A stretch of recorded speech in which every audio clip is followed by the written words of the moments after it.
Hey guys, welcome back to the channel. Today we are going to be opening a UFC Panini Prizm retail box.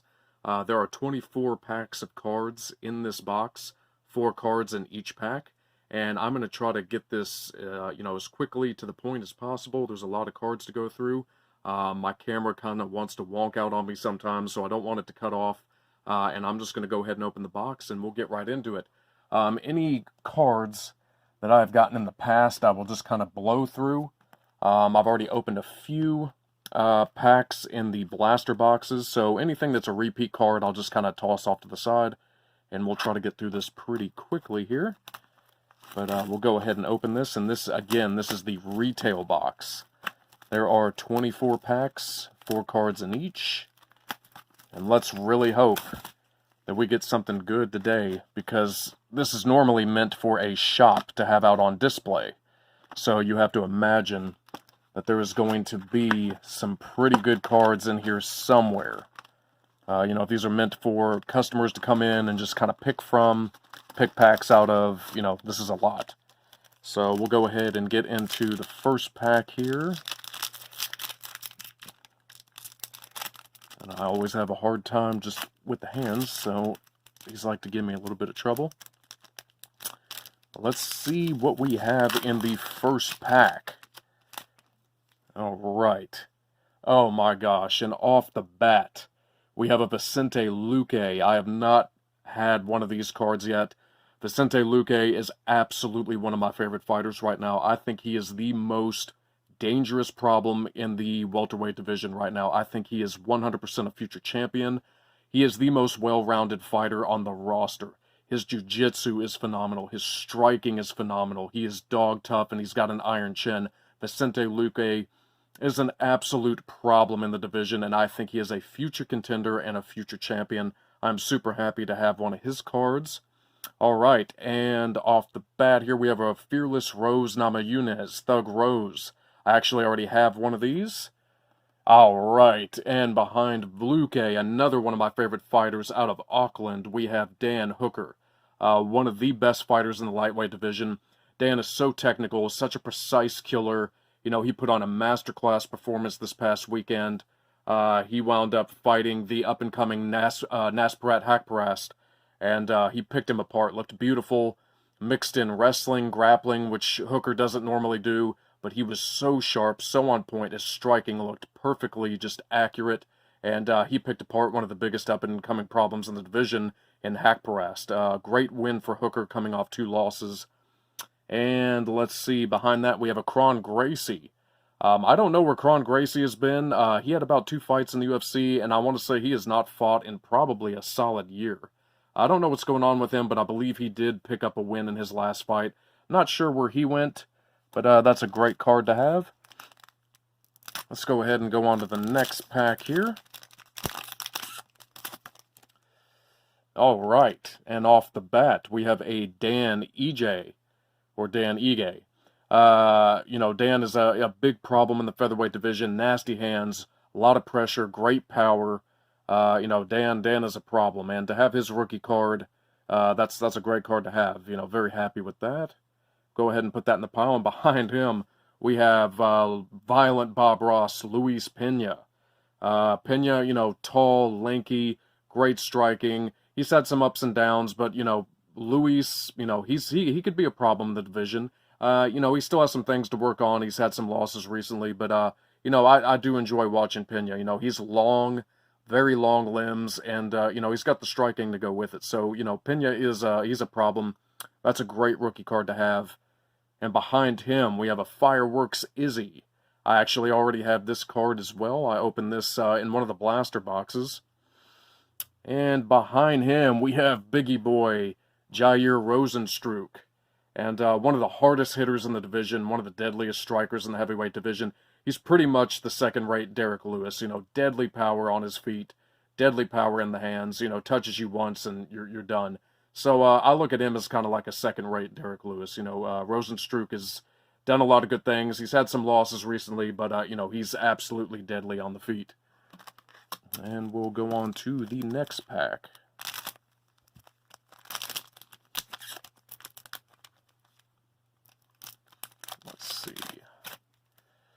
All right, and in the next pack, we have a baseline Robert Whitaker. I actually have one of these as well. You know, Robert Whitaker, one of the best middleweights of all time. He was champion for a long time, one of the most well-rounded fighters in the UFC.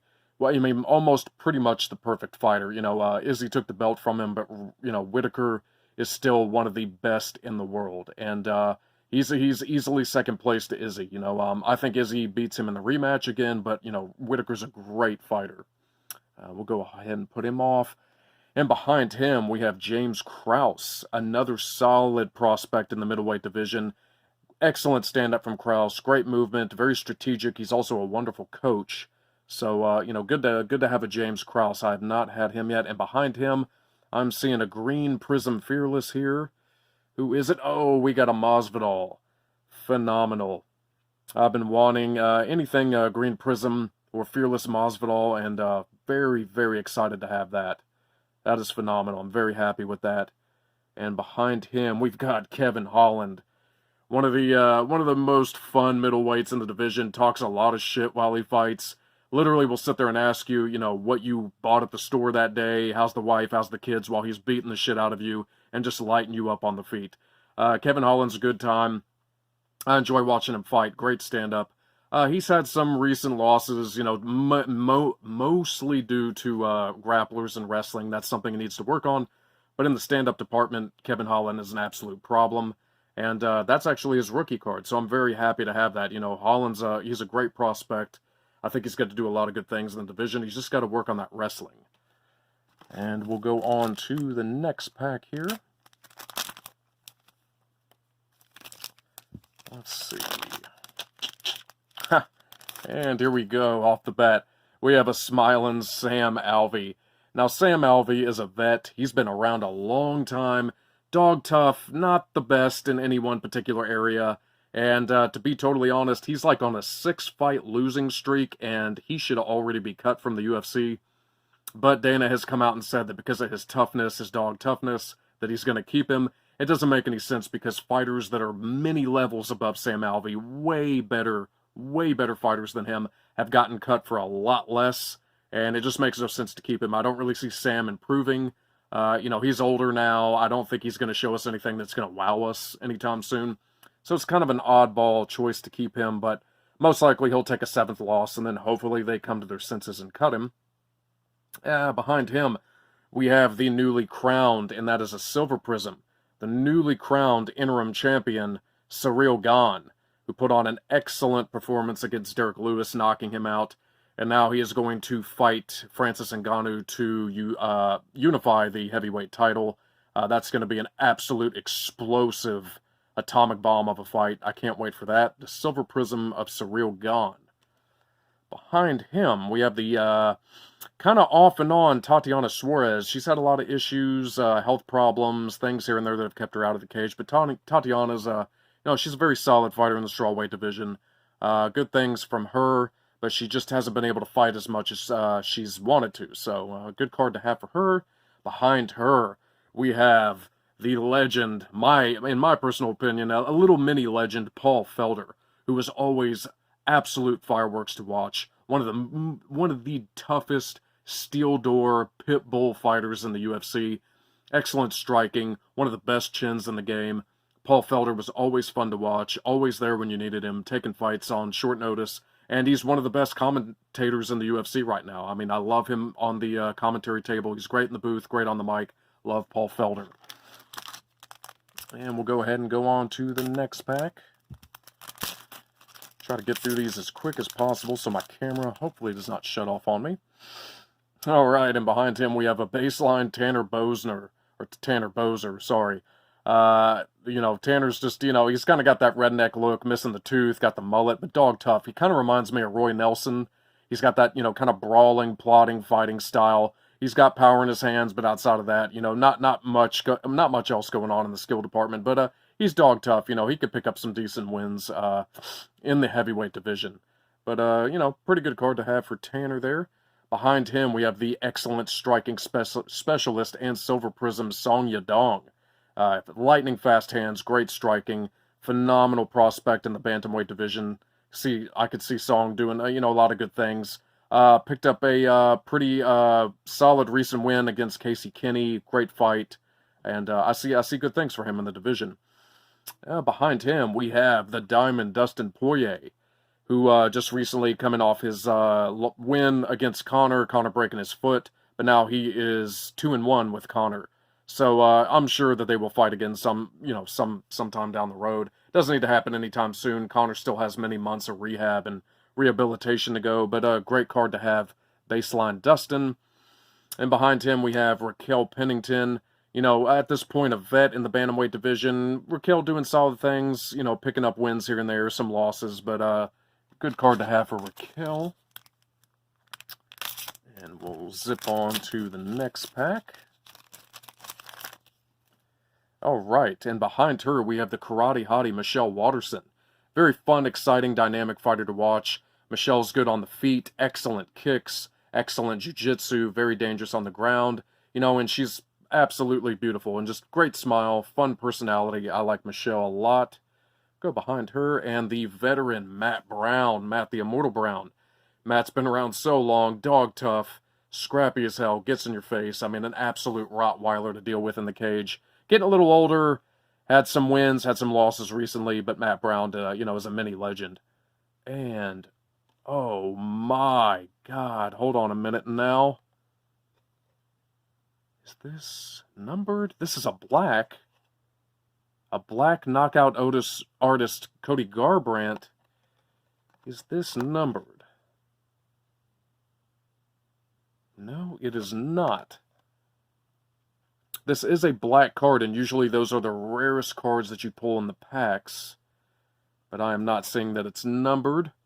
But either way, that is still a great card to have. A black knockout artist, Cody Garbrandt. I have one of his baseline cards, actually. And it looks black to me. It definitely does, but it's not numbered. So that's kind of interesting, but maybe that doesn't apply to the knockout artists. I thought it might, but okay. I'll put that off to the side. Behind him, we have Lena Landsberg. Lena is really not that great. She's been in the bantamweight division for a little while now. Okay fighter, not great anywhere, has taken a lot of losses, but, not a bad card to have from her. Go ahead and go on to the next pack.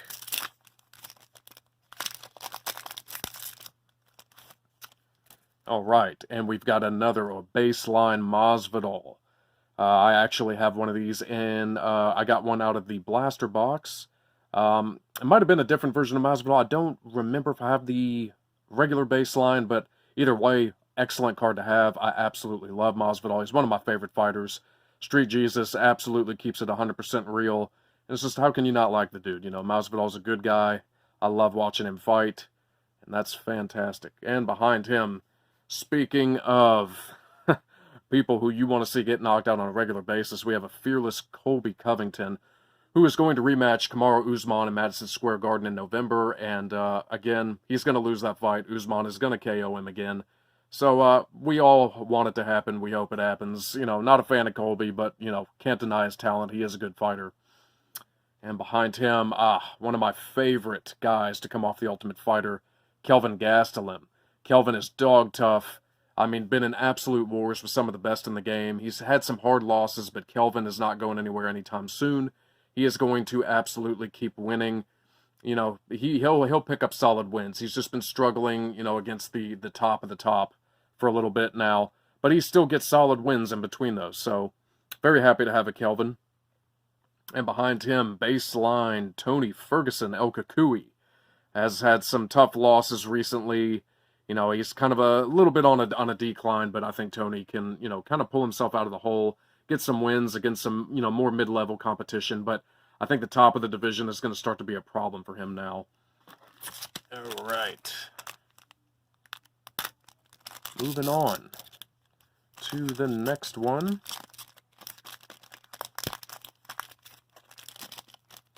All right, this one's fighting me a bit. All right, and in the next pack, we have a baseline Nikita Krylov, another solid light heavyweight in the division. Nikita was around for a while, a few years ago. He was a little up and down in the division, then he went away for a while, and then he came back. and now he's kind of in that same boat. But you know, Nikita is a solid fighter. And here we go. A rookie, Hamzat Chimaev, probably the biggest fighter to take off about a year ago. You know, absolutely exploded with his knockout of Gerald Meerschaert. His wrestling, his striking. I mean, he's bigger Khabib. You know, he's bigger Khabib with power in his hands, and that is an excellent rookie card to have. Very excited to have that. He is a potential future champion and an absolute problem in the welterweight division. Behind him, we have an instant impact, Kamaru Usman, the current dominant, absolutely dominant welterweight champion and probably the best fighter in the company right now. Excellent card to have from him. And we have a baseline Marvin Vettori rookie card. You know, Vettori is a solid middleweight fighter, just took his loss to Israel, but he's actually going to be fighting Paulo Costa next, and that's a very even matchup. That's a very interesting fight. Looking forward to that. All right, go on to the next pack.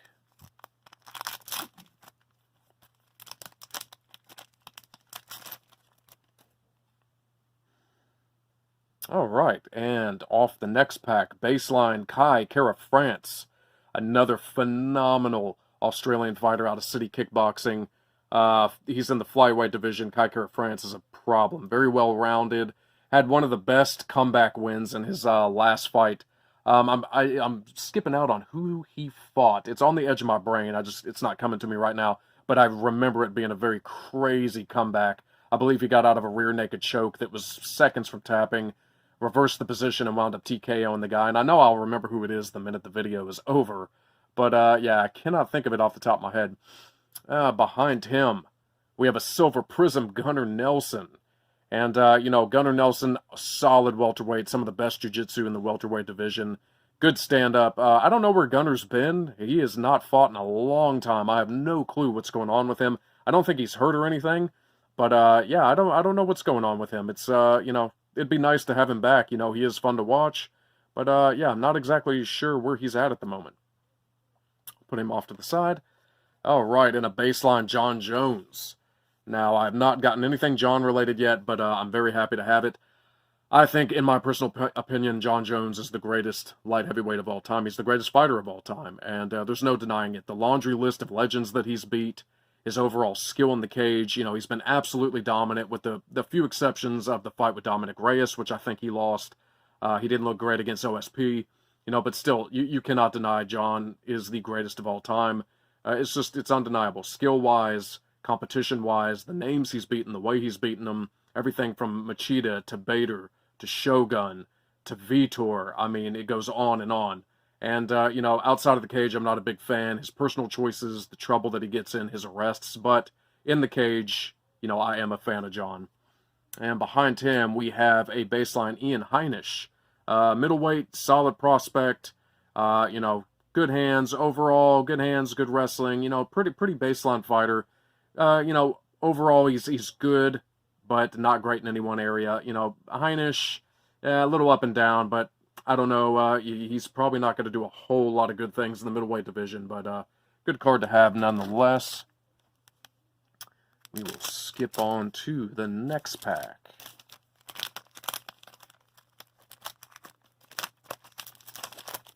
And in the next pack, we have a baseline Glover Teixeira, who is actually going to be fighting Jan Blachowicz for the light heavyweight title. And what an absolute career comeback for Teixeira. You know, Teixeira was on a big streak when he first came in. Then he fought John, you know, took his loss to John, got knocked out by Rumble Johnson. And now Glover is on this late age career comeback. He's 40 years old, and he has beaten top guys. It's crazy. I would love to see him win that light heavyweight title from Yan, but I think that is a tough mountain to get over. I see him losing that fight, but I'm very happy and, you know, excited for him that he was able to get back to a title shot this late in his career. Great stuff from Glover. Behind him, we have a rookie card, Nathaniel Wood. Excellent prospect out of England in the bantamweight division. Nathaniel Wood's very good, very talented, very good in all areas. I see some good things for him. And behind him, we have a green Prizm Johnny Walker. And who doesn't love some crazy, explosive, and wild Johnny Walker? You know, it's absolutely funny that he's purely Brazilian, but he has such an American name. Johnny Walker. You know, it's so funny sometimes how the Brazilians will have like the most American name, like Wellington Turman. That sounds like a rich, royal, top of the elite, you know, English family, American family, Wellington Turman, but he's Brazilian. It's kind of funny. Yeah, great prism, green prism to have for Johnny Walker. Behind him, we have the Alexis Davis baseline card. You know, Alexis up and down, okay flyweight, you know, nothing special, but, you know, great card to have from her. Let's see. Go on to this next pack. All right, and speaking of Glover Teixeira, who he just beat Anthony Smith. Anthony Smith, well, not just. This was actually a few fights ago, but one of the people that he steamrolled to get to a title shot, Anthony Smith, one of the most exciting fighters in the light heavyweight division. A lot of good things for Smith. Had a few losses, the one to Teixeira, to John, but now he's getting back on track. You know, Anthony Smith, you know, I think he will make it back to a title shot. I hope he does. You know, very solid, dangerous in a lot of areas, very well-rounded. Great card to have. Behind him, an instant impact Izzy. I also have this card already. Fantastic. And a baseline Jessica Andrade to go behind that. Jessica, you know, I call her the baby rhino. You know, in your face, pressure, pressure, pressure for days, and a lot of power. You know, tends to be a kind of a wild brawler, but it pays off for her in, you know, a lot of fights. She's taken losses to more technical strikers because of it, but Jessica is always dangerous and always a problem in the flyweight division. And put her to the side. And under her, we have the Sarge Sijara Eubanks, another up-and-coming prospect in the bantamweight division. I see some pretty decent things for Sijara. You know, she's a solid fighter overall. You know, nothing crazy, but a great card to have for her.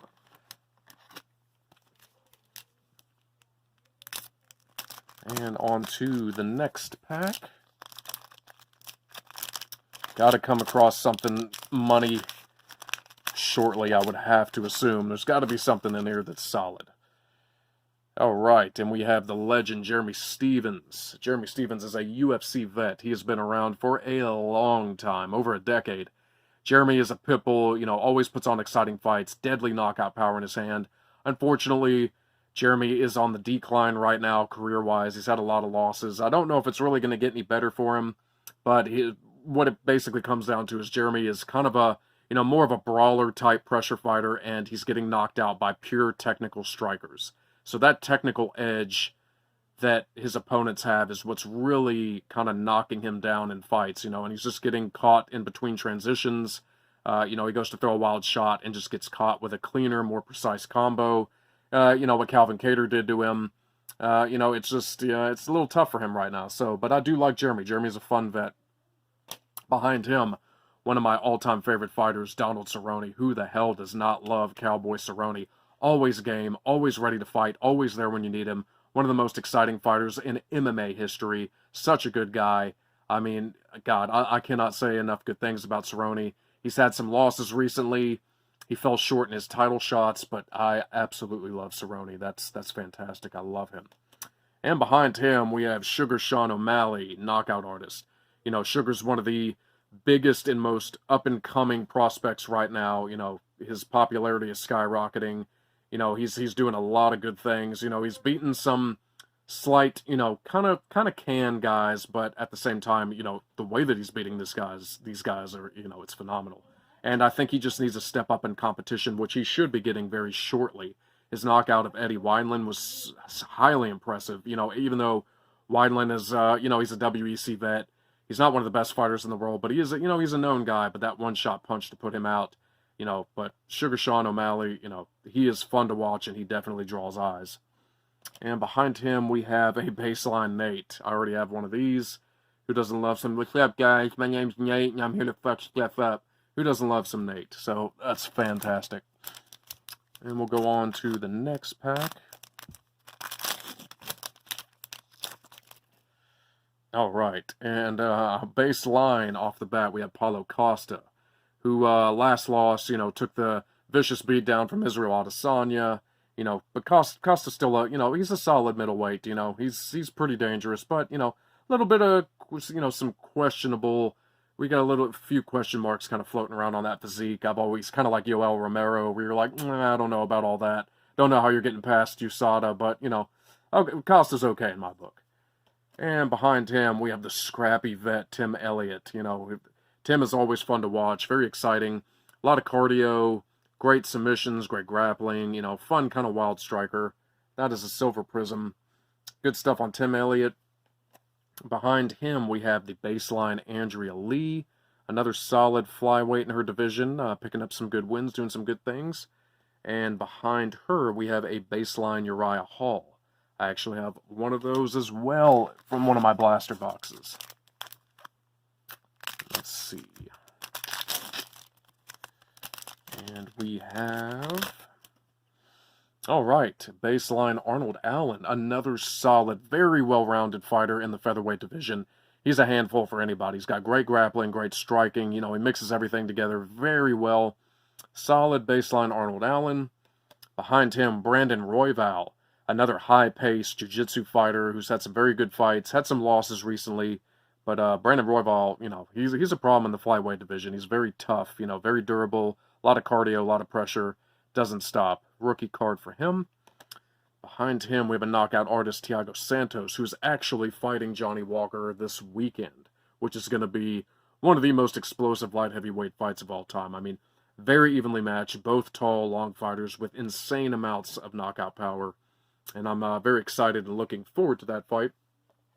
And behind him, we have the baseline Cynthia Calvillo, who actually just fought Jessica Andrade this past Sunday and got TKO'd, but another solid prospect in the flyweight division, Cynthia Calvillo. And we're going on to the next pack here. Sorry, I'm kind of flying through these. I'm just hoping my camera does not cut off on me. And here we go. Baseline rookie card, Alex Perez, another solid fighter in the flyweight division. Fearless Izzy, I have one of these. Aspen Ladd, a very solid prospect in the bantamweight division, you know, picking up a lot of good wins. Had the knockout loss to Jermaine Durandamy. Outside of that, though, she's very solid, picking up some wins here. And a baseline Amanda Ribas. I have this card as well.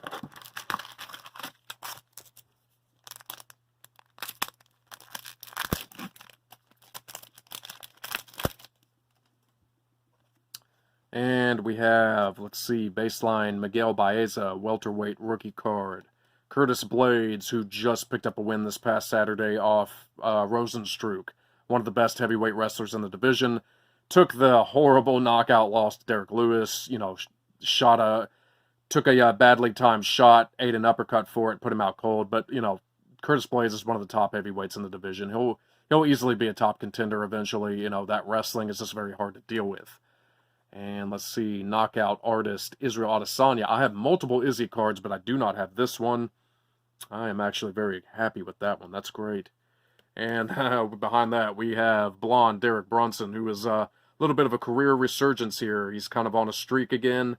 If he could just calm his ass down and not be so wild in the cage, you know, he can pick up decent wins like he's been doing. All right, we'll go on to this one. All right, and behind him, we have a rookie card, Askar Askarov, another phenomenal flyweight, very tough, very hard to deal with, on a massive win streak, doing a lot of good things in the division. He's a handful to deal with. And behind him, yes, we have a silver prism, Justin Gaethje.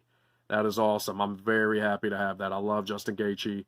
Who doesn't love watching him fight? You know, nasty knockout power in his hands. One of the toughest guys in MMA history, and I mean, you can just beat him in the head with a bat, and he's never going away. He's fighting Michael Chandler on the Madison Square Garden card, and I cannot wait for that fight. I hope he knocks Michael Chandler out. Not a fan of Chandler, you know, not a fan of guys coming over from Bellator just thinking that they're just going to steamroll the best talent on the planet. And that showed, you know, with Charles Oliveira. So I hope Gaethje wins that fight. I'm very happy with that prism. Then we have rookie card Bryce Mitchell and Al Iaquinta. I have this. Do not have an Al Iaquinta. He is fighting Bobby Green on the Madison Square Garden card, and that is going to be a phenomenal fight. All right. Let's get down to this one. And here we go, the Yana Kunitskaya baseline card, who is dating Thiago Santos. This is his girlfriend. She's okay. Little up and down in the division, but not bad at all. Got another baseline Tim Elliott. We've got a green Prizm Michael Chiesa. Michael Chiesa off the Ultimate Fighter. Solid as hell in the welterweight division. Beat Dos Anjos, beat Neil Magny. Love me some Michael Chiesa. And a baseline Izzy. Let's see. All right, and I have not gotten one of these yet. A baseline Amanda Nunes. In my opinion, the second best female fighter on the planet. I think Valentina Shevchenko is number one. Valentina is the best fighter on the planet. She beat Amanda in the second fight, but again, the judges were asleep, not paying attention. They will rematch eventually because it's the only true competition for each other at this point. They're steamrolling their divisions. I think Valentina takes that rematch. Great to have that. Behind her, a baseline Jack Hermanson, one of the top fighters in the middleweight division. Very solid, good stand-up, excellent ground game, excellent submissions, great jiu-jitsu. I like some Jack Hermanson. Behind that, Fireworks Kamaru Usman, excellent card to have. And a veteran baseline card, Jim Miller. Jim Miller has been around forever, ups and downs, had some wins, had some losses, but Jim Miller is always a jiu-jitsu threat and exciting, fun fighter to watch. All right, and now we are down to the last few. Got another Song Yadong, another Instant Impact Rose. We got a Stipe, baseline Stipe. Have not had one of those yet. And a... Sorry about that, guys. My camera did cut off on me. I wound up hitting the video limit, unfortunately. But, yeah, back to where we were. We have a baseline John Dodson, the little ball of fire. John's always fun to watch. Not necessarily super effective in his fights. He's taken some hard losses recently, but, yeah, good one to have there, baseline John. And we have, let's see, 4 packs left.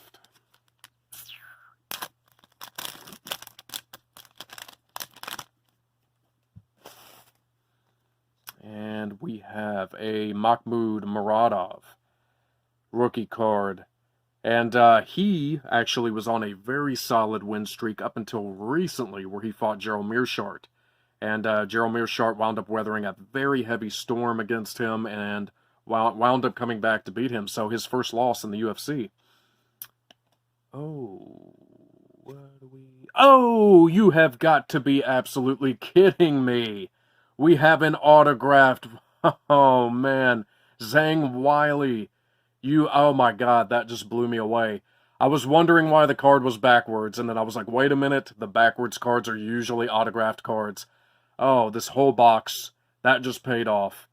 Man, my first autographed card, Weili Zhang champion. That is phenomenal.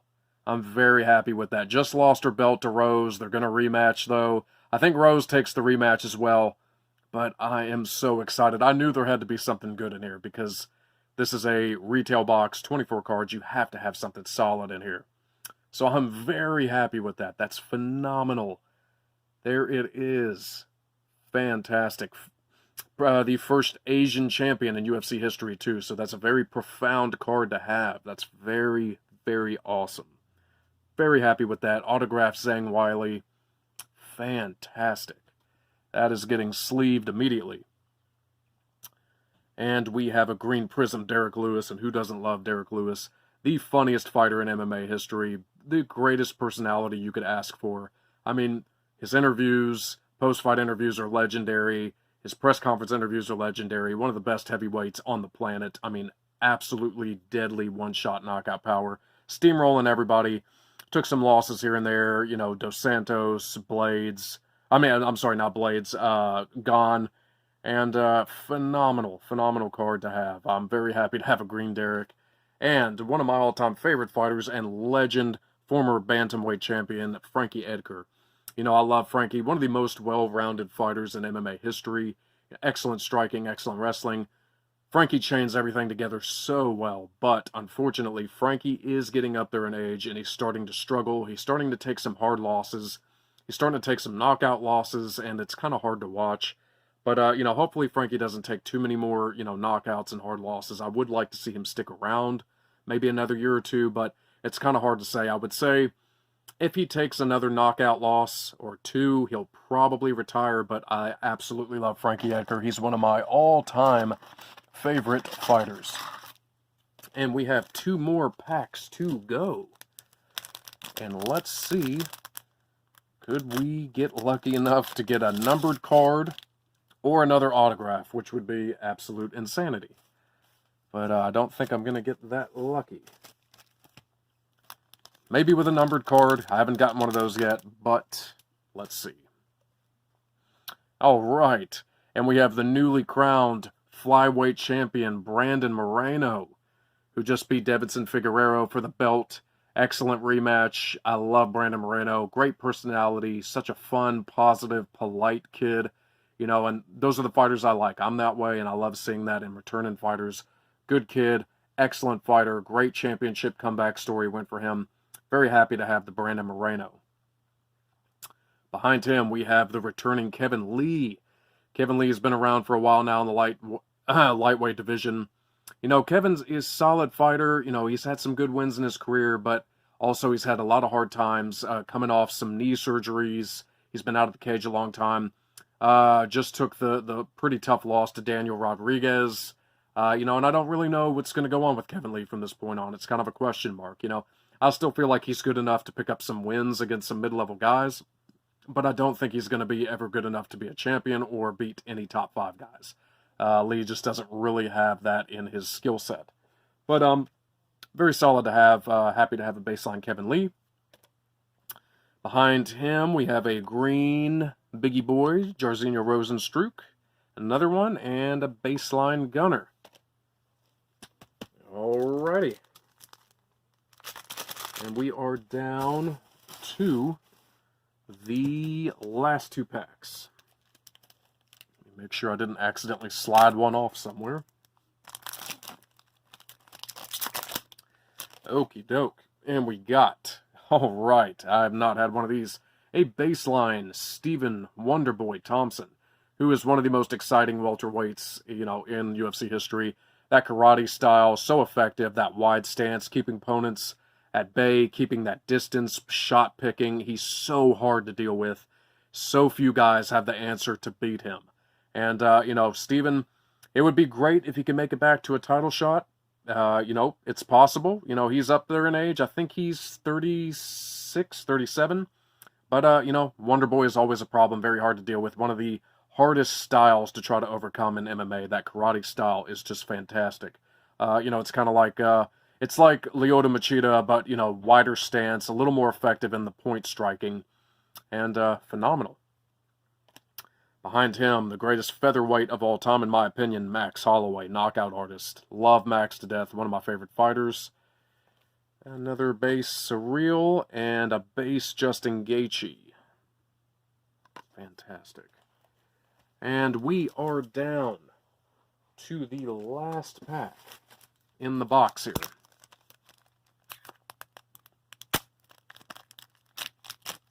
Let's hope. Let us hope for something big. Even though we got the autographed Zhang Weili, it would be excellent to get a numbered card, but I'm totally happy with just that if that's all I get. All right, and behind that we have a baseline Rob Font, who is one of the best strikers in the bantamweight division. Had an absolute tactical beatdown of Cody Garbrandt. Cody's taken some hard losses, but Rob Font, excellent striker, problem in the division. I like Rob Font. Great guy, great fighter. And behind him, another Yana Kunitskaya, which is the silver prism in this pack. Great to have. And we have base Colby and then base Michael Chiesa. And that, ladies and gentlemen, finishes the retail box 24 pack. Got some excellent cards today, a lot of green prisms, some silver prisms, and, of course, to top off, put the cherry on the cake, we got the autographed Zhang Weili, former champion who lost her belt to Rose and is rematching her in Madison Square Garden. Let's see if she can get it back. I think Rose retains, but very, very excited to have that. But thank you guys for joining me. I will be opening some more cards in the future, so stay tuned. Thank you. Have a good one.